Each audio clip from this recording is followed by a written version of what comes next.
Mark. So here's what we've got as far as evacuations go. They've been ordered at the United Nations here in New York. That building has already been evacuated. Also the Sears Tower in Chicago, which I believe is still the nation's tallest building. Los Angeles has mobilized its anti-terrorism division.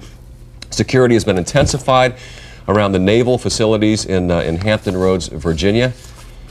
We're looking at some other. We're going to go down, Jim, to back to Sukanya. I'm sorry, on the street. She has another eyewitness for us. All right, Katie. We've been talking to witnesses all day long. If you just take a look at Alan Spidrow. Alan just walked from Lower Manhattan. You were actually in one of the buildings. Can you just tell us which tower you were in and what time you heard the first point of impact, sir? I was in World Trade 1 on the 67th floor at approximately 8:50. I have a window office, and I heard like the roars of a jet engine coming, and I looked out and I saw above my head, I guess it must have hit on the 80th around there floor, but we heard the impact, and then we immediately started going down the stairs. What was it like going down the stairs? And at that point, were you aware that there was another plane that was actually circling and ready to hit Tower 2? We didn't know that there was another plane. The first word we got was somebody had, I guess, an information little whatever it is. He had on there that there were 2 planes that had hit the buildings. I don't even know whether it was 1, 2. I know it hit 1, but I don't know what the situation is with building 2. Talk to us and take us back. What was it like in the hallway? What was it like walking down from the 66th floor all the way down to the towers? Well, it wasn't too bad until we got down to about the 4th or 5th floor, but it was slow going the whole way, and it was a little smoky, but it wasn't bad. But then when we got down to about 3, we heard like another explosion. I don't know what that was, but then there was water coming down, and then fortunately we were able to get out. And like I said, I don't know what happened with the. I guess the building 1 came down. Yeah, both buildings have come down at this point. Okay, so then. What is going through your mind right now? I feel bad because as we were going down, a lot of firemen were going up, and obviously they were in there when it came down. So. Talk to me about what it was like when you got to the floor. I mean, the ground. What was it like? Were you able to get out? It was a World War II war movie. I mean, there was just debris everywhere, and it was hard to breathe. It was a lot of dust in the air, and What went through your mind? Just get out of there. Well, yeah. I mean, I was in there when we had the initial bomb back 1993, in, right? 93, yes. And immediately when it hit, I mean, the building really shook a lot more than it did when the bomb hit in 93. I mean, it was the building really swayed, and we immediately started going down the stairs. With just everybody there said, "Let's go." So. You weren't taking any chances at that point? No. We tried to do our best to get out. So. And if you'd like to tell your wife or your children or anybody that you're okay? I'm fine in Norwalk, thanks. Okay, good. Thanks. Thank you so much for sharing with us. Once again, if you can just take a look here on 2nd Avenue, you can see that police cruisers have been pretty much racing all the way down the street as rescue vehicles try to get down. Even from here, Katie and Jim, if you can believe it, I can see the smoke that is billowing from the Lower East Side. It's kind of difficult to see through the trees, but if we can kind of move over here, you can see the smoke going through right over here. We're going to try and find another person. You got to see that this is a situation that's been happening. It's dark. You can't see anything. Okay. Can you come over here, sir? Ashes. You've actually walked all the way up here. Can you tell me what it's like, sir? It's terrible. It's dark. You can't see anything. It's like a lot of ashes. You were actually down there when the building came down. What was it like? Were you able to? I mean, some people were telling us it's difficult to breathe. I mean, it was fine, but we had to go to a store just to relax a little bit. But it was difficult to breathe. You can't see anything. It's so dark over there. A lot of paper flying and. What is going through your mind right now? Well, I'm fine. I mean, my friends, my colleagues, and I left, and we're fine. I'm just worried about the people who are still staying there. All right. I mean, we saw the building when it collapsed, and this is where we decided to leave. But I don't know what's going on there right now, but I hope that they're fine right now. All right, thank you. No problem. Katie and Jim, a lot of people are just slowly making their way back. I mean, if we can even just turn around over here. Can you get out of? You can see a lot of people are just trying to get away from Lower Manhattan, working their way up. Some people are running. A lot of people are getting to their phones. A lot of people are trying to call loved ones. I'll tell you what, Sukanya, let me take it away Sure. from you right now because we have an update on the plane that we told you a little while ago crashed in western Pennsylvania. We have learned that plane was a Boeing 757, and it originated in Newark. It originated in Newark and was on its way to San Francisco, so it certainly appears at this point that Newark was a focal point of this terrorist effort. What's happened is being felt all over the country. As you know, there are evacuations here and in Washington. But in addition to that, as you mentioned earlier, the Sears Tower in Chicago has been evacuated. The tallest skyscrapers in Boston, Cleveland, and Minneapolis, Seattle's landmark Space Needle, they were all closed. In Massachusetts and Maine, most state employees have been sent home. State buildings have been shut down. Military bases across the country went on alert, as you could imagine. Extra security in place at Department of Energy's Nuclear Weapons and Research Complex in Oak Ridge, Tennessee, the Los Alamos National Laboratory in New Mexico, on and on. You want to take over here in California, Sure. Jim? In California, Governor Gray Davis has convened a meeting of the State Emergency Council, requested heightened security in all state buildings there.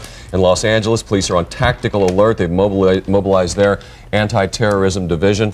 In Virginia, authorities intensified security at Hampton Roads, naval facilities. All across the country, any building that is sensitive in terms of its landmark characteristics or military characteristics, getting the heightened security treatment this morning. We could now go to Melinda Murphy, who I understand is up in our Air 11 chopper. Melinda, what do you see from there? Melinda, can you hear me? Good morning. You're looking at live pictures of Lower Manhattan. This is what is left of the World Trade Center. As you know, we've had what is an apparent act of terrorism on the World Trade Center with 2 hijacked planes flying into the World Trade Centers and both of these planes collapsing. Smoke is going up about 3,000 feet or so. We're hovering at 1,500. It's about another 1,500 feet or so above us. We're also seeing a lot of extra black smoke, which is probably more explosions, more fires, which are resultant because of these original fires and the original explosions. We do, as you can see, there is still quite a scene down here. It's hard for us to tell exactly what's going on the ground, but from the air, I will say I personally witnessed the actual buildings collapsing, and I've never seen anything like it in my life. It was just overwhelming. This morning we were flying by the World Trade Center, and now today, as we hover here, there's nothing left to see. It's very strange to see the Statue of Liberty in the dust and realize that there she stands for freedom, and here we are looking at what's left of the World Trade Centers. Again, the smoke plumes are huge. You can see them for miles and miles, and they're hovering about 1,500 feet. They are about 3,000 feet above us at this point, or I'm sorry, up to about 3,000 feet the smoke is, and we can see it again from miles and miles. As you well know, air traffic control has shut down air traffic across the entire country. They are allowing us to bring these pictures to you live. However, we are one of the only aircraft in the country up right now in order to bring these photographs to you. We're going to have to interrupt you, Melinda. We're going to go right now to a press conference at Logan Airport in Boston. Out into the non-secure part of the airport. We've activated our Family Assistance Center at the Hilton Hotel based upon some reports that some of these flights may have originated from Boston. We're asking the media's assistance to notify any family members that may have had families flying on those flights that we've had various reports on, to call these following numbers. American Airlines, 800-245-0999. Secondly, family members can call a Mathport number, 617-568-3100. We've also urging people not to come to the airport at this point in time. We've increased the shuttle buses from the terminals to the MBTA Blue Line stop, and the MBTA has increased the frequency of subway transportation. We are in close communication with the FAA, the FBI, State Police, Commonwealth of Massachusetts. And that's all I have right now. Joe, you've got to tell us more about these planes that left this morning. What flights do you have reports on? You're looking at the spokesman from Boston's Logan Airport, where it's believed I cannot confirm or deny any flight numbers because I have not received official today. notification on any flight numbers. How can we get people to call In, these numbers? so everybody who's got a flight. Okay, I do believe several of the media outlets are broadcasting several flight numbers. I believe they'll broadcast flight number 11, American Airlines. Is there a second flight out of Boston involved in this? I don't know at this point in time. Were the passengers hijacked? I cannot confirm that. Has the airport accounted for all outbound That's outside of the scope of the airport's responsibility. We're leaving it up to the FAA to conduct that activity. Joe, what is the code Fort Knox? We have reports of employees screaming Fort Knox around the airport at the time that the planes went into the World Trade Center. I don't know what that means. Doesn't mean have any connotation here at Logan Airport. With the planes that are flying in here, are they being rerouted somewhere else? Aircraft were flying into Logan Airport. We did take some arrivals, but now since the airport is shut down, these flights will be diverted to Canada. They're not taking flights either, were they? Are you screening passengers who were let off there from the from another area? Remove them from another area, yes. Where are they now, and what are they doing? They're being directed to seek either public transportation or their own transportation out of the airport. Was there a process going on before they were removed? Leaving the airport? No. How long do you anticipate that the airport to be closed? It's indefinite at this time. We'll be meeting with the FAA. We'll be conducting an analysis of our intelligence that we have. We'll make a determination later on this afternoon. Pardon me? I can just tell you briefly, we have shut down the security checkpoints. We've moved everyone away from the boarding gate areas. We've increased police presence dramatically. We've requested additional state police be sent to the airport. And we've shut down some construction activities around the airport. Is this the highest level of security ever, Joe? I can't confirm or deny that right now. Is there anything unusual about the boarding procedure at this American flight this morning? Anything out of the ordinary? I don't have any reports that would say the same. Are you investigating breaches of security? How are you getting to the bottom of this hijacking? I can tell you we have an ongoing investigation right now. Just an initial investigation. It's being conducted with Massport, Massachusetts State Police, and the FBI. What do you know about United Airlines Flight 175, which is unaccounted for right now in Boston? I don't have any, I can't confirm or anything or deny anything on that particular flight. Got a number? No, they have not. Joe, did Flight 11 leave on time? Were there any delays? And was there any conversation between the pilot and the tower that... The spokesman from Logan Airport in Boston, where it's believed one of the hijacked flights originated this morning. Let's go back to Lower Manhattan and Larry Hoff. Larry? And Larry Hoff live just blocks away from the World Trade Towers, or what were the World Trade Towers. We're outside City Hall here. Just behind us, it is a clear blue sky day, but as you look south, you can see all the ash and smoke. Come on, hey guys, this is really not the time. This is serious. Definitely not the time. Sorry about that, Henry. Now, Henry just walked out of the scene, and people by the thousands are parading out of that. And the emergency crews are all moving in that way. Ambulances are now starting to come out of there, and people are able to walk over the Brooklyn Bridge. So there is some movement in and out of the region. Henry, first of all, your family is where? Why don't you pull down your respirator and just say a word to your people at home? Okay, I live in Wayne, New Jersey. I was able to get through to my wife, tell her I was okay. Breathing is hard. Eyes are dirty, but alive and well. What happened? You were in what building? And I was at 140 Broadway, which is 2 blocks away from the World Trade Center. I had been through the last bombing, and it sounded just like another bomb going off. Did you know what happened when the jet struck the buildings? Well, within about 5 minutes I knew, because I sit at the Dow Jones Newswire, and it was coming across the newswire that a plane crashed into the World Trade Center. Now, didn't everybody in your building want to get up and go at that moment? No, because we're like a block and a half away, and nobody ever figured the buildings could collapse or that a second airplane would hit. Excuse me. Don't worry. So they waited quite a while before they evacuated the building. Then what unfolded? Everybody went downstairs and just stood there watching the flames come out of the World Trade Center. And when the flames got really, really bad, somebody suggested that maybe this wasn't the safest place to stand, because in case of a collapse, you could get dust, shrapnel, buildings around it collapsing. What happened when the buildings did Everybody was collapse? Everybody was running madly away from the World Trade Center. From 140 Broadway, everybody was headed west. And the dust... Now, west would not be the right way to go. West would be right at the building. I'm sorry, you mean east and north? Yes, east. I'm sorry to correct you. That's fine. It was east. That's correct. We're headed towards Brooklyn and or Queens. And then when the building collapsed, What was that like? Explain that. Well, it was like being in a wind tunnel because there was stuff flying all around. You literally could not see anything. People were stumbling over each other, trying to get out of the way.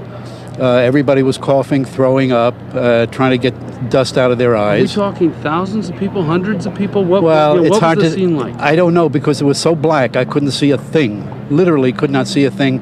I just kept going in the direction away from the wind, so the wind was to my back, but it didn't do much good. Did you think this was it for you? I absolutely 100% thought I was dead. 100% definitely. Now, when the buildings were collapsing around there, was the debris falling far enough that several blocks away it was hitting people and such? No. The debris, I would say, was falling within a block. But then when the buildings collapsed, the dust was so thick you couldn't see where anything was falling. You just had to get out of there. How about when it all settled? I mean, when basically the rumbling and all that ceased, what was it then like? Still blackness? Pitch black. What did you do? Like, just kept walking in one direction with my hands in front of me, trying to avoid people. And actually it was quite something because people were trying to help each other out. Once things quieted down a little bit, we went into a restaurant. Well, I'll give them a plug. It's called the Bull Run Restaurant, which is on Pine Street. They were beyond belief. All the employees were there, giving out water, giving out towels to wash faces, any way that they could help at all. From there, once the dust settled down to the point where you could actually walk a little bit, people walked down to the post office on Pine Street, and the mail people there were incredibly helpful. Everybody was guiding everybody else. Well, Henry, you said you were there when the World Trade Centers when it was bombed. Yes. I remember all of us saying, can you imagine had that bomb been able to bring that building down? At that time, nobody thought it could come down. Nobody ever conceived that it's possible that a building that was as well constructed as we thought the World Trade Center was could possibly collapse. But obviously, we were wrong. Henry. A lot of people were wrong. Thank you very much. Pleasure. All right. Again, Henry's safe and telling his people in Wayne, New Jersey that he'll be able to get home. Now, that is the big issue around here. So many people coming by us this morning to find out, what am I able to do? Am I able to take the subway, the trains, or what? Obviously, the buses and the trains and such, are not running in this area. Everything is locked down very tight. And Jim, I want to say, Jim and Cuddy, I'm guessing it's you guys. Again, I'm not able to hear. We hear a number of big booms coming out of that area. Don't know exactly what that is. We do see some billowing smoke every now and then, but pretty much the winds have been blowing to the east and keeping it all going out towards Long Island. North of City Hall, skies are blue, and it's a rather calm day. But the people are coming out by thousands. Scott, say that one more time, please. All right, and I also want to relay that members of our crew are all right. We were concerned about some people that were rushed in at the first event, and we want to let the family know that the Channel 11 people are all right this morning. And I'm going to send it back to you guys. Stay in touch. I'll walk on down there. I'll hike on down there into the area and bring back a status report for you. All right, Larry, listen, take care. Take care. Don't take any chances, and thank you for the update on the crew. We're so happy that everybody is okay. You think about 50,000 people, is it, that work in the World Trade Center every day? And we do not know how many were able to get out or be evacuated after the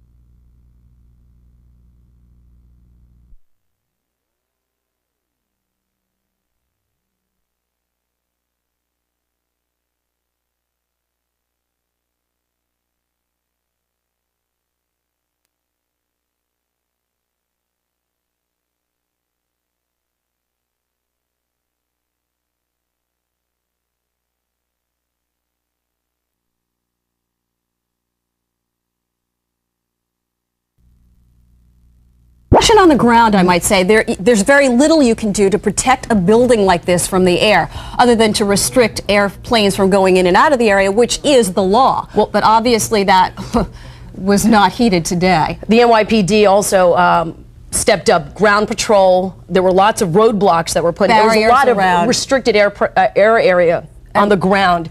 And once again, we're seeing what's happening here. Are we going to go to this replay? Here we are. Okay. Here you're seeing the second plane coming into focus right there.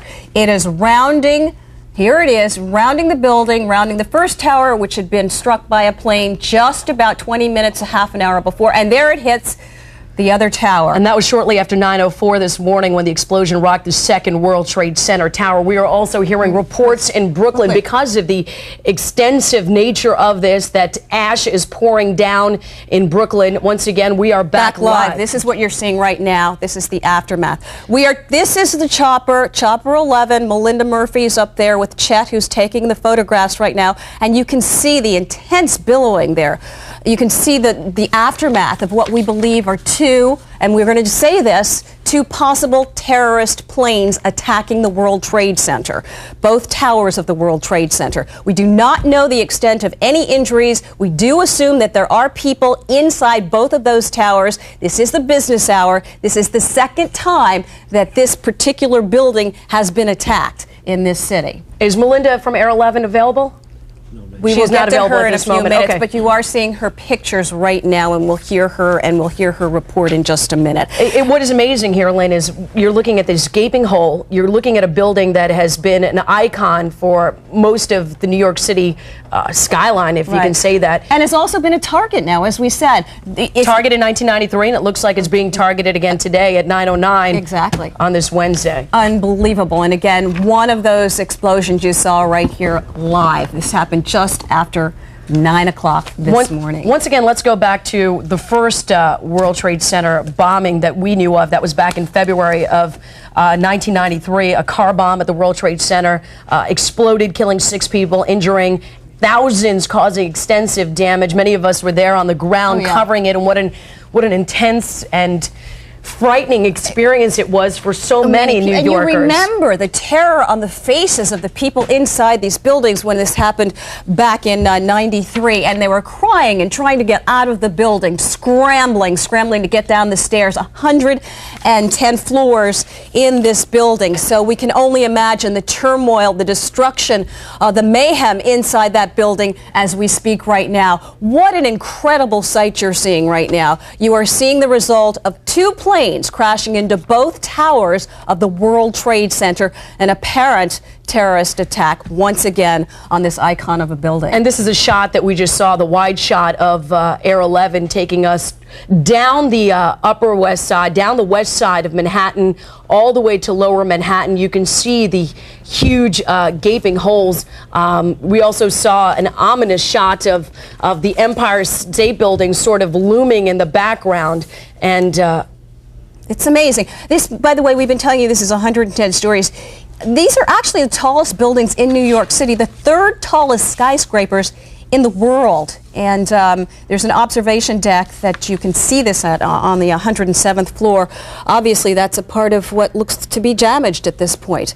You're looking at live shots right now from Air 11. We're going to try to get to Melinda Murphy in a few minutes. She's got a bird's eye view. And you can see the flames are still pouring inside out there. The building. Amazing. And we do apparently assume that there are people in that building at this hour because there was no warning. One happened at 8 o'clock, right after 8 o'clock, and the second just after 9 o'clock. Well, witnesses are reporting that the 2 explosions were about 18 minutes apart. The second explosion came after an aircraft crashed into the upper floors of one of the World Trade Center towers this morning.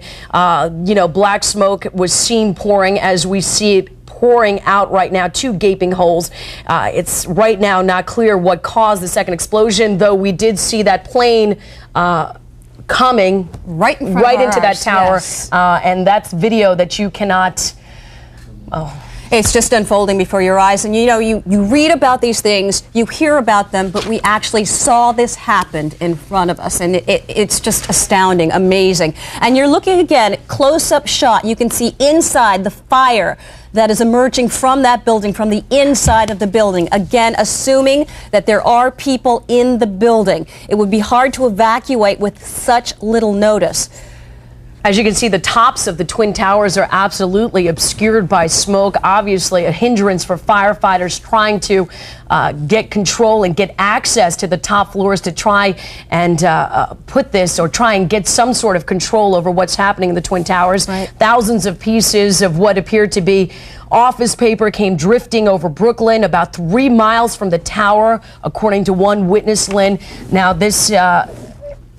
is happening again. Now, it's interesting because back in 1945, an Army Air Corps B-25, a twin-engine bomber, crashed into the 79th floor of the Empire State Building in dense fog. That apparently, obviously, an accident. This looks to be an attack. What can we say other than the fact that we saw two planes crash into both towers within what witnesses are saying 18 minutes of each other, and this is restricted air territory. Since 1993, the NYPD, of course, has been heightening its terroristic combative methods, and how they've been heightened ever since. But again, mostly on the ground, because if you go to the World Trade Center, you see the barricades, you see the increased police presence there.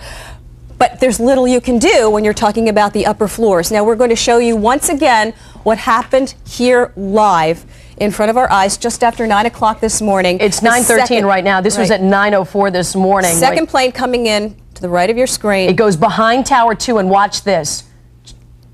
Behind Tower 2, and it collides. Incredibly explodes in Tower 1 right there. Fiery explosion, assuming there are people inside. Since 1993, once again, we're going to go back to the World Trade Center bombing, a car bomb at the World Trade Center, killing 6 people. The NYPD, the terrorism squad, New York City police have definitely heightened their sense of security at landmark buildings throughout the city, from the World Trade Center to the Empire State Building to the UN. All of this is definitely Okay, we've got Melinda now, who's live for us. She's been taking these pictures. Melinda, tell us what you're looking at. Melinda, can you hear us? All right, we're going to go to Melinda in just a few minutes. Good morning. You're looking at live pictures of the World Trade Center, Tower 1 from Manhattan Lower District. As you can see, we have a very serious fire in the World Trade Center. What we understand, the information is still early in coming, but what we understand is that 2 separate planes have hit Tower 1, which is the tower that you're seeing on your picture right now. As you can see, there are flames. There is a massive fire here at this Tower 1 of the World Trade Center. It's in the upper portion of the building, probably the upper quarter of the tower. Now, of course, the problem with fighting something like this is that it is you can't do an external attack. Firefighters are going to have to go on the inside of this building to actually fight this particular fire.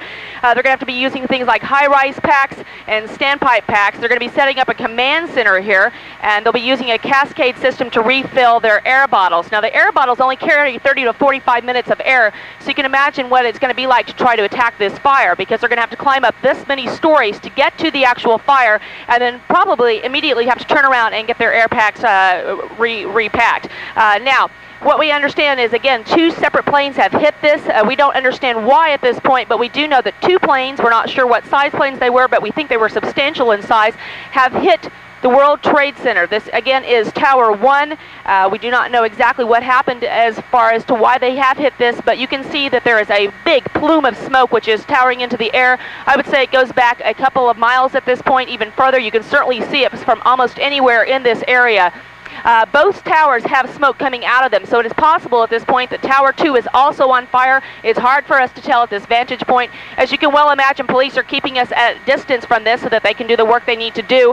What we recommend to you people who are watching this from Lower Manhattan is to please turn off your water. Do not use any water that you do not need. Do not use your dishwasher. Do not use your washing machine. Firefighters need all the water pressure they can gather at this point. It's also a very good idea to stay out of Lower Manhattan. Firefighters and other emergency equipment are trying to make their way there right now.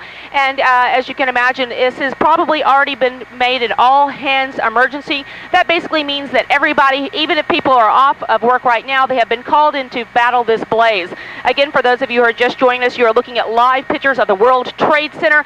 That is Tower 1 on your screen right now. 2 separate planes have hit the World Trade Center. We are not certain why that has happened, but it has happened. You can see the flames through the smoke there, and there is a very dark, nauseous fume coming out of that. We can almost smell it from where we are, which is several miles away at this point. You can also see the plume of smoke from many, many miles away. Now again, as we said, it's going to be very hard and very difficult to battle this blaze because it is in the upper portion of this tower. Tower 2 also has smoke coming out of it, and we again are not sure exactly what that is about. We'll again try to keep you up to date with this as we get more information, but what we do know is that 2 separate planes have hit the World Trade Centers.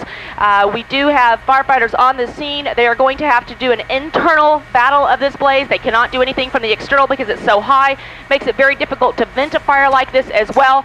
Also makes it difficult to battle it because they're going to have to use high-rise packs, and they're also going to have to use bottles, air bottles, and the air bottles only carried a 30 to 45 minute supply. Then they have to go back to the cascade system to refill, so they're going to have to be bringing bottles up as they fight and as they battle this throughout the morning.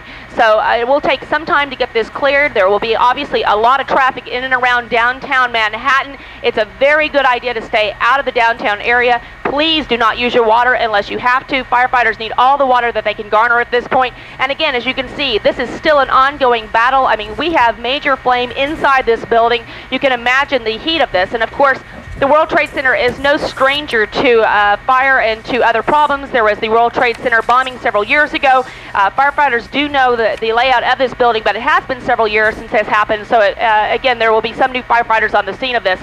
As you also remember, there was a B-52 which hit the B-25, correct that, B-25, which hit the Empire State Building many years ago after the war. And so this is the second building in Manhattan to have been hit by a plane. Again, we're not sure if both planes or one plane was hit. It looks like perhaps both fire towers are on fire. We're not sure exactly what happened here. But again, 2 separate planes have hit the World Trade Centers. There is a major fire battling right now. Firefighters are in there for a major fight.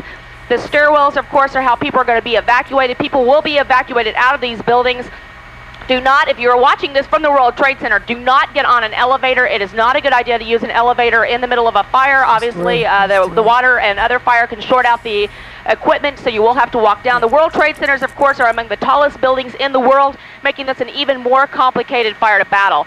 Fortunately, the good thing that we can say is that the firefighters in Manhattan are very, very talented when it comes to fighting high-rise fires. This is what they do best. They've been trained for it and trained for it and trained for it, and today is the day they're going to have to use that training.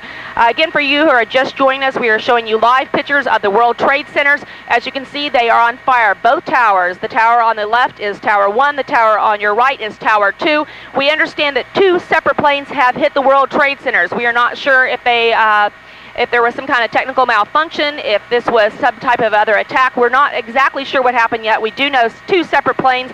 We feel that they are fairly substantial in size from initial reports. We do not know exactly what they were. But again, both towers are on fire. Tower 1 obviously suffering the biggest fire from what we can see at our vantage point. We are not able to move to a different point simply because the police have asked us to stay back so they can do the work that they need to do in this general area. They are setting up a general command center, or at least you would be expected for them to be able to do that, to be able to set up a general command center. Now then, high-rise packs are being used here. We have a cascade system which is used to refill the air bottles. Air bottles carry to 30 to 45 minutes worth of air, as we just mentioned, and that's how they're going to have to use this because these fumes are very noxious. If you're somebody, again, watching from the World Trade Center, it's a good idea if you're in the middle of this fire to be sure and fill your door before you actually open it. If it is hot, it is better to leave the door closed than it is to open it and let the flame in. Also, it's better to hit the floor and not stand up. Smoke rises, and the smoke, of course, will go to the ceiling if you are watching this from the World Trade Center. Again, use the stairwell. Do not use the elevators. That is the worst thing that you can do. For those of you who are not in the World Trade Center and watching this down in Lower Manhattan, please turn off your water. Do not use any water you do not need. They will need all the water pressure they can possibly garner at this point. This is a tough blaze to battle. Obviously, if a jetliner hits or any type of plane hits an World Trade Center like this, there's going to be a lot of fuel on board possibly. That fuel is very difficult to put out, and of course all the other stuff inside the building itself, which is going to give quite a bit of fuel to this fire. Firefighters will probably issue an all-hands call. That means everybody who is available, including those who are off for the day, will be called in to battle this blaze. That is the highest of all alarms, higher than a general alarm, and that means firefighters from all over the area will be called to battle the blaze.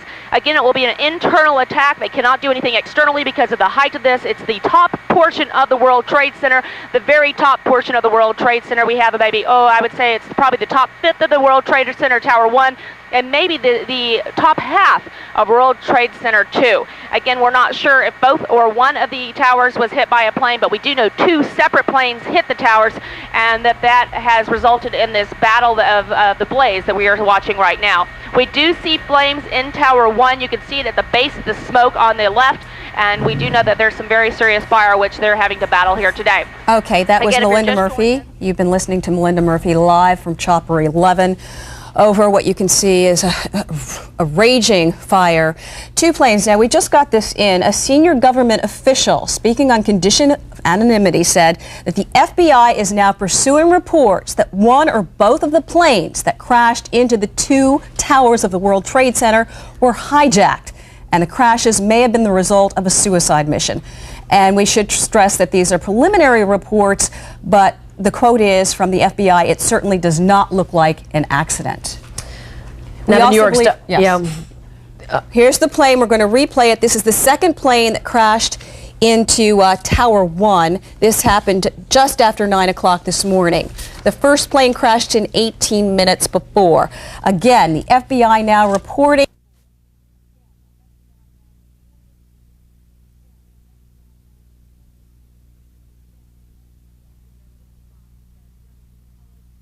Jeremy Fox. Jeremy, can you tell us what you know, what you've seen since 9 o'clock this morning?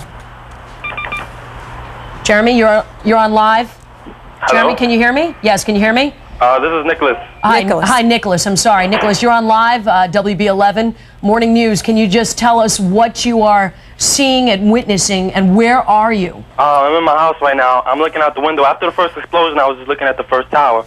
And I was just like, wow, I was staring at it for a few minutes. And then I seen this second airplane. It was kind of close up to the building.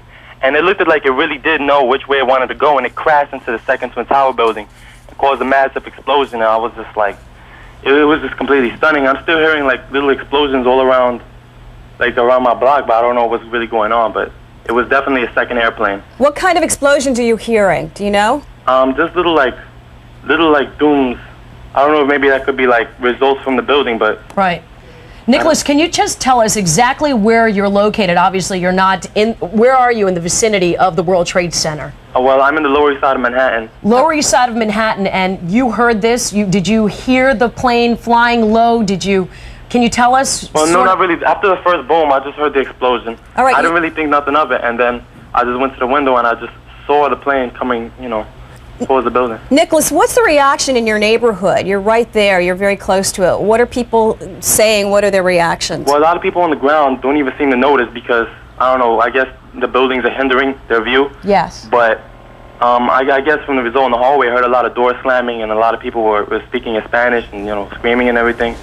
So I don't exactly know if everybody is informed. Right now, the channels, like Channel 11 isn't working on my TV, or none of the other channels are working, as a matter of fact. And that's because a lot of the transmitters are off the World Trade Center, and that's part of the problem. The communication. But the communications, yeah. I also see a lot of people on the roofs, like, looking at it now. A lot of people going to the roof. Can you explain to us, when you saw that second plane come in, did you get a good look at it? Can you describe to us what the plane looked like? Well, I was in the Air Force before, so I don't really exactly know what type of plane it was, but I know it was a black plane. It looked like a fighter jet. It looked like a fighter jet. It looked like a fighter jet. I'm not exactly sure.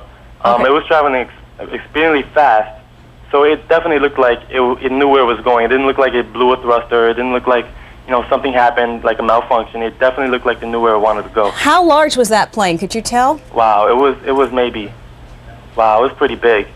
And looking from my window, it's a pretty good distance. It's probably a good 30 miles away from the Twin Towers. What went through your mind when you saw this going on?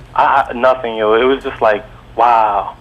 I can't believe I'm actually seeing this in New York City, For this to actually happen, and it's still smoking. Right. Now we're showing you, as we talk to you, Nicholas, we're showing a shot now of the second plane circling around. And as we see it, it actually goes around the back of our view and seems to go through the building. It actually goes through the building, and you can see the second attack on the Twin Towers of the World Trade Center. Can you describe that second explosion? Because when we were watching it, it was absolutely breathtaking. Did you hear a boom? Definitely. I heard a loud explosion. I seen the building crash in, and all I seen was like a big mushroom cloud of fire and debris and smoke just totally rise up, and it was just like in levels. You seen the windows explode going down one by one, kind of, and it was just kind of like amazing in a way, but it's very shocking to see.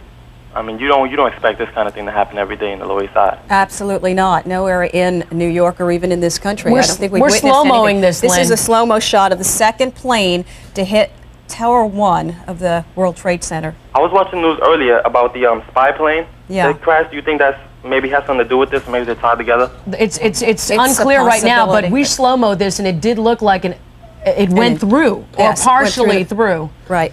All right, we're going to go to, we have another caller right now.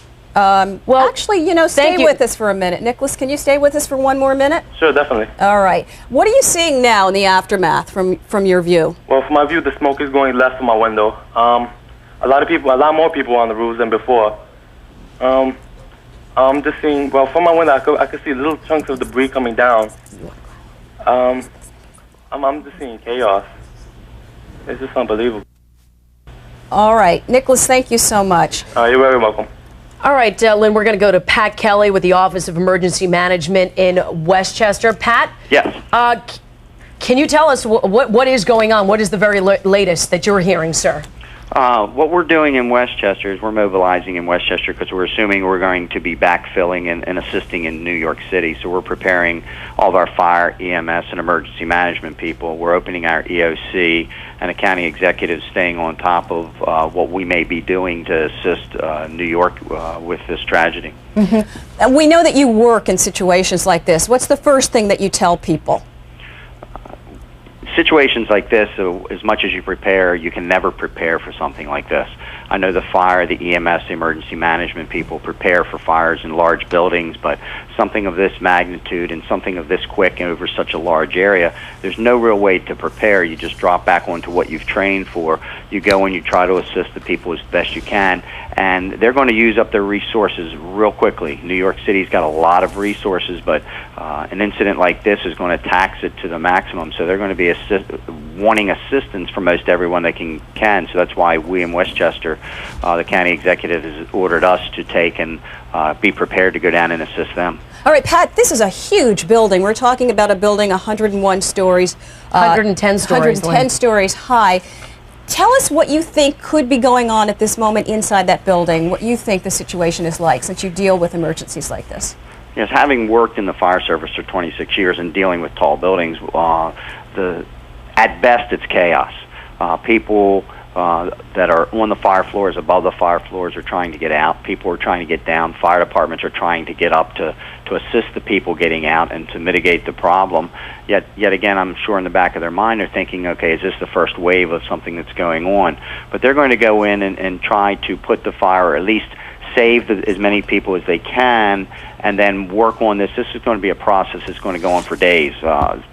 Buildings like this that have been on fire, they'll go on for days before they even get to getting them out. The biggest thing now is life safety and getting people out of that building that they can at the moment. All right, thank you, Patrick. We're going to change now, switch gears. We're going to go to President Bush, who has a statement at this moment. May God bless the victims, their families, and America. Thank you very much.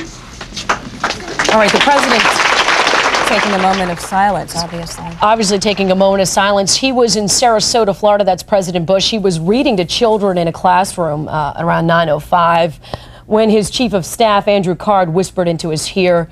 Apparently, the president paused for a moment, was obviously very stunned. Yeah, they say he was visibly shaken by it and said that he would talk about it later. I'm sure he's got to be prepped as to what happened. All of us just stunned by what happened just after 8 o'clock this morning. The Twin Towers of the World Trade Center apparently under attack by 2 airplanes. Just to give you some background on the World Trade Center, the World Trade Center is a large complex of 5 buildings consisting of 2 110-story towers. Now, there are 2 10-story buildings on the concourse. The towers and the concourse were completed in 1973. Each tower is 1,350 feet tall. It is second in height only to the Chicago Sears Tower. We're talking about people who work in the building. Just to give you some idea, the World Trade Center complex has 240 elevators, right. Lynn. That's right. 48 other elevators that are just for the control room. And of course, what Melinda was saying, if you are in the building, firefighters urge people to use the stairwell, not the elevators. Do not get open to the windows. ground. Exactly. Do not open the windows. It causes a funnel effect that just circulates the smoke into the building, making it just a tougher fight to get out. And that's what it is right now. It is a fight to get out of this building for a lot of people. You can only imagine the panic inside that building at this moment. Now we're going to take you back. This is a picture once again of the second plane that just crashed through the first tower of the World Trade Center. We're going to replay that for you. Here it is, the plane coming in to the right of your screen.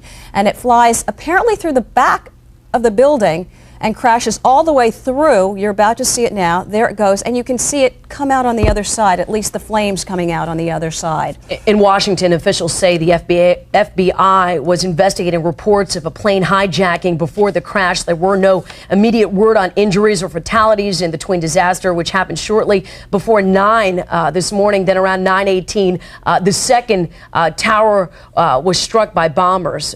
So obviously, according to Nicholas, one of the witnesses that we spoke to on the phone, it was loud. It came in low. After it hit, there was lots of debris that was falling on the ground. And there again, you're watching the plane. And also, we just saw President Bush speaking. He called it, quote, an apparent terrorist attack on our country.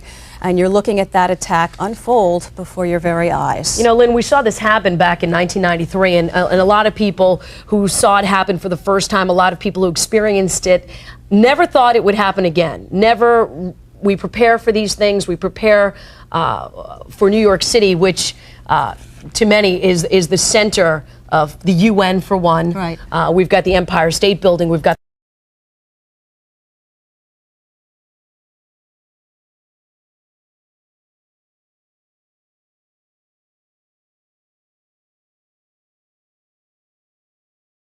And it also is a communication center. Many people broadcast from the World Trade Center. So this serves a point to a terrorist who would try to make a point, I would assume. This, again, the second apparent terrorist attack on the World Trade Center. The other one we've been talking about back in 1993. That was a shock to the world. This even more incredible. And you're looking now at pictures of those who were convicted in that attack. Okay, we're going to go to Harvey Kushner, who's a terrorism expert. Harvey, can you talk to us about what's going on? Obviously, President Bush coming out and saying that, and the FBI saying that they do believe that this is some sort of terrorist attack. Well, you know, when you have something as serious as this, people sometimes like to reserve judgment, but they must have some type of information which leads them to believe that this is in fact not an accident, but an act of terrorism. Because considering, if you look out your windows in the studio, if you can, look how clear it is. Look at the trade towers. One plane possibly going off track, but not two. Yes. So it seems from the scenario that people have witnessed, and from probably intelligence gathering sources, that this is a viable possibility. Dr. Kushner, you were involved in the first attack. You worked on... I was not involved in You worked on probably the aftermath of it.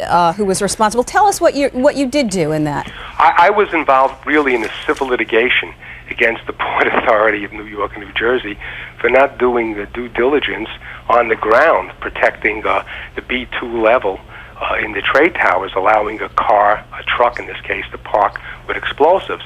But this scenario, which is unfolding before our eyes here, is something that I couldn't even have written. Nobody would have thought that this would have been possible. That if in fact it is a terrorist attack, that somebody would be able to take a plane, supposedly one a jet and the other a smaller plane. All right, we hate to cut you off, Dr. Kushner, but stay on the line if you will. We understand there is another plane heading for the World Trade Center, and there is a report that they may attempt to shoot it down. Gotcha. Continue to watch, stay on the line, tell us what your thoughts are right now. Got it. Dr. Kushner, we also want to tell you all bridges and tunnels obviously closed at this point. Right. Obviously, this is a preemptive strike to secure what they can secure for the police department, the terrorism squad. The Office of Emergency Management, what do they do in situations like this when it is absolute chaos? Well, we've played tabletop exercises. We've painted scenarios. We went through scenarios of these types of events happening with a biological weapon. But I know of none that has taken really seriously the possibility of attack by aircraft in New York City. This was something that never was ruled out. But to be prepared for such a monumental occurrence is very difficult. Now, I could assure the people they shouldn't panic, those who were listening and heard the report, that if anybody is prepared for this type of a tragedy, New York City is indeed. And certainly, I would imagine, as we speak, the federal authorities, including the Air Force, the Army, are ready. And if, in fact, another plane is within the area of New York City, they're going to make a decision and to take the plane out. Are you as stunned as most of us watching this at this point? Well, yes, I am, because I could tell you, I've dabbled in the past with the thoughts of writing my memoirs or doing a novel, and I couldn't have come up with a doomsday scenario like this one. I mean, this is just off the page in terms of the planning that went into this, and just the nerve that somebody would have the temerity to take on the United States at the heart of the symbol of the United States is beyond belief. We've heard from time to time significant threats issued. Just the other day, the United States, the State Department issued a threat that Americans in Japan be aware of the possibility of an attack. But, nobody, I don't think anybody in the American government thought that, in fact, something like this could happen and would happen in New York City. And we're looking at the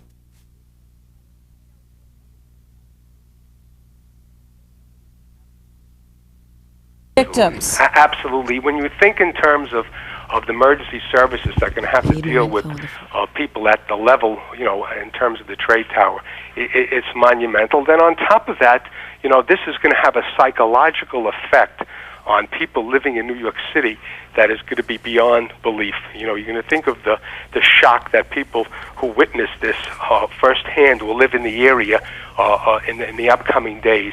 No matter how this turns out, if it turns out to be an act of terrorism, even worse. But even if it turns out to be an accident, the psyche of New Yorkers after September 11th, it'll never, ever be the same. And it's going to be very difficult to recover normalcy after an event such as this. It goes beyond what we, those of us who report in the media and yourself have seen or could conjure up.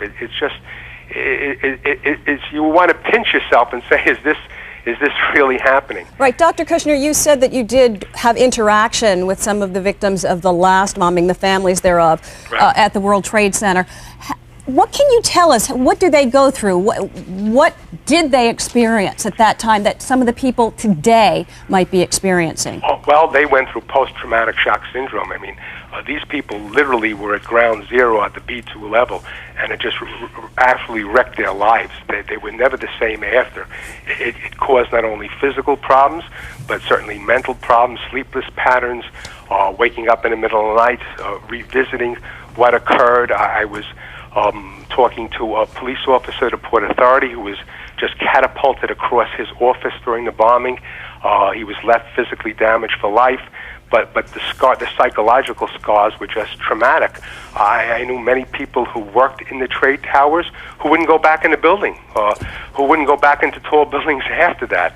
So you could imagine now with this, that not only do you have an attack, the vulnerability from underground, which everybody understood, you could park a car, but now something falling out of the air, this is just off the map. Dr. Kushner, the AP is now reporting that the first plane may have been hijacked after takeoff from Boston. It's 9:42 for those of you who are joining us now and looking at this eerie and ominous sight of the two towers of the World Trade Center engulfed in smoke, black smoke billowing. This is not a joke. This is very real. What's happening here? Where do we go from this point? How do we recoup? I think, you know, people, all of us stunned, shocked, and especially the latest information that just came over that Sukanya was telling you, that apparently the first plane to hit the first tower was actually apparently hijacked from Boston. And Dr. Krishna, I don't know if you saw that video of this. I did see the video. Did you see the video of the second? Yes, I did. Obviously flying low, obviously a big-sized plane that hit into the second tower. From your perspective, sir, does this look intentional? Yes, you know, I have to say this without, you know, fanning the flames of hysteria. As I said to people this morning, if you look outside, it's a clear day. You can see forever. Those twin towers are just monumental. There's nothing of size near them. For a pilot to be that off in the airspace and to go into one of the towers the way that plane did, and the second one, has to indicate to me that it was more than just, you know, an error or an accident. Well, the president actually was before our screens just a short time ago, and he said, quote, "This is an apparent terrorist attack on our country." So. Well, you know, whenever you have a plane tragedy, certainly like TW800 or others, immediately, you know, your federal authorities, your intelligence gathering authorities go to work instantaneously to try to deal with the situation. And certainly for the president to come out and say that as quickly as he did indicates to me that they have some reason to believe that this couldn't have happened statistically by chance, that this was a purposeful event. Dr. Kushner, we don't want to disturb you, but we just got unconfirmed reports that there is a bomb at the Pentagon and that a plane, unconfirmed reports that a plane has hit the Pentagon as well, sir. In all respects, is that unconfirmed? This is unconfirmed reports at this time. The AP is reporting this. You know, I hate to say this on the air because you know, I'll be part of it. But whenever you have a tragedy such as this, and especially one as monumental as this, you're going to get a lot of kooks out there, a lot of people who themselves are going to phone in all sorts of crazy stories. Let's just hope and pray, really, that this is not true, that it's unconfirmed and it's just a rumor. Okay. But you know, that would open us up to a war on various different fronts, and that might cause, you know, a monumental response on part of this country. Of course, it's smart to err on the side of caution, but if this report were to be true, the AP again reporting that there was a bomb at the Pentagon and a plane has crashed into it. Sir, what would be your reaction to that? My reaction would be that it's an open war. I mean, you know, literally, terrorists do these types of things, and they have the capabilities of doing them. But consider the targets, consider what's at stake. This would be something that the United States in modern times hasn't been visited with. All right, we just got another word in that the West Wing of the White House has been evacuated, and that the airports, local airports, have been closed. Along with bridges and tunnels, and of course the New York Stock Exchange. Basically, Lower Manhattan is being evacuated at this point, especially the area surrounding the World Trade Center. I would imagine that our airport's going to be closed for the next couple of days. Can you talk to us, how soon after the 1993 World Trade Center bombing did someone take responsibility? They didn't take responsibility. You see, that's the misnomer. Oklahoma City, nobody took responsibility, and even the embassy bombings, no one took responsibility. In the trade, in the so-called lexicon of the terrorists today, we talk about let the target speak for itself, okay? Now, when you're talking in terms of the World Trade Center, that target has already talked. All right. Dr. Kushner, we hate to cut you off right now. We're going to come back to you. Just stay on the line. Okay. We're going to move into Washington right now. We've been telling you there have been reports about the Pentagon, a bomb at the Pentagon, plane crashing there. Sonia Dienst is live for us right now. What can you tell us, Sonia? Well, this story just keeps getting more unbelievable by the moment. We do have a live picture, I believe, of the Pentagon. It has been evacuated. We're hearing reports that there was either an explosion at the Pentagon or that a plane crashed into the Pentagon. Also, the White House has been evacuated and the old executive office building next door. I do not believe those buildings have been affected by any sort of explosion or crash, but as a precaution, those two buildings have been evacuated as well. And in addition, if you're seeing the Pentagon right now, there is a fire there. Here in Washington, we are waiting for a briefing by the FAA concerning the plane crashes at the Twin Towers building and also the Pentagon episode. We also understand that the FBI is looking into the Twin Towers plane crashes, possible hijacking there. We are also waiting for President Bush. He is expected to return to Washington. He was in Sarasota, Florida this morning reading to a bunch of school children. At one point, an aide leaned over, whispered something in his ear. He became very somber and said he would have a statement in a few moments. We do have that statement by President Bush for you right now, and here's what he said. Today we've had a national tragedy. Two airplanes have crashed into the World Trade Center in an apparent terrorist attack on our country.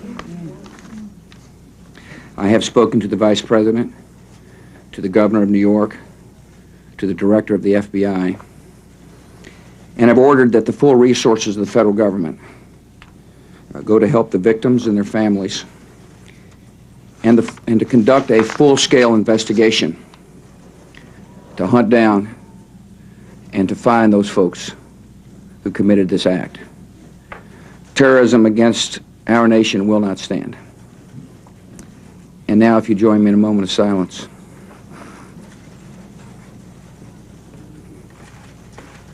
May God bless the victims, their families, and America. Okay, again, that was President Bush in Sarasota, Florida, about 30 minutes ago. He is headed back to Washington, and just to recap, we've got about 3 events going on right here in the Washington area. At the Pentagon, an explosion or possibly a plane crash there. There's a fire going on. The Pentagon has been evacuated. The White House has been evacuated, and apparently the old executive office building, which is right next door to the White House, that building also has been evacuated. We are about 2 blocks from the White House and the OEOB. We're hearing sirens here, not seeing any smoke or any kind of general chaos, but you can certainly tell something's going on here in downtown Washington. Back to you. Before what was happening in the Pentagon, how soon after, my question is, how soon after what happened at the World Trade Center did something happen in the Washington, D.C. area? Can you give us some sort of time frame? I'm going to estimate about 30 minutes after that second plane crashed into the Twin Towers building that we started getting reports that there was a fire at the Pentagon. The Pentagon story has just started developing, so we're still getting details on what exactly happened there, but we do know that that fire is still going on. Roughly, again, maybe a 30-minute time period between what happened in New York and what happened here. All right, Sonia, you are on the streets right now of Washington. What is the mood like there? Well, maybe my cameraman can pan over. We're starting to hear a lot of